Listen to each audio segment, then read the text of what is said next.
Plastic ബോട്ടിലും ഒരു piece തുണിയും പിന്നെ സൂചി നൂല് കുറച്ച് സമയം എന്ന ഇതുപോലത്തെ ഒരു പൗച്ച് ഉണ്ടാക്കാം. കഴിഞ്ഞ ദിവസം ഒരു കമന്റ് ഉണ്ടായിരുന്നു, ചേച്ചി വേസ്റ്റ് മെറ്റീരിയൽ വെച്ച് ക്രാഫ്റ്റ് ചെയ്യുമോന്ന്. ഈ വീഡിയോ എഡിറ്റ് ചെയ്യുമ്പോഴാണ് ഞാൻ ആ കമന്റ് കാണുന്നത്. അപ്പൊ പിന്നെ വേഗം അപ്ലോഡ് ചെയ്യാച്ചോ.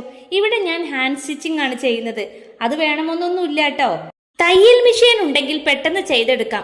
എല്ലാവരുടെയും അടുത്ത് അത് ഉണ്ടായിക്കോണമെന്നില്ലല്ലോ. അതാ കൈ വെച്ച് തുന്നി കാണിക്കാന്ന് കരുതിയത്.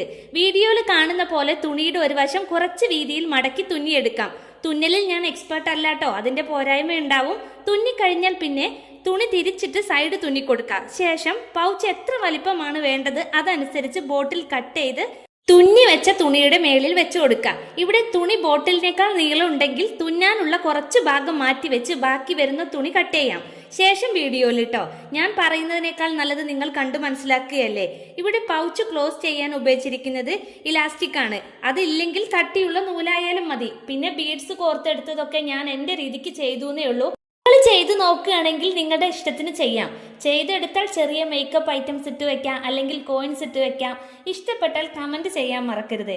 ഒപ്പം ലൈക്കും സബ്സ്ക്രൈബും.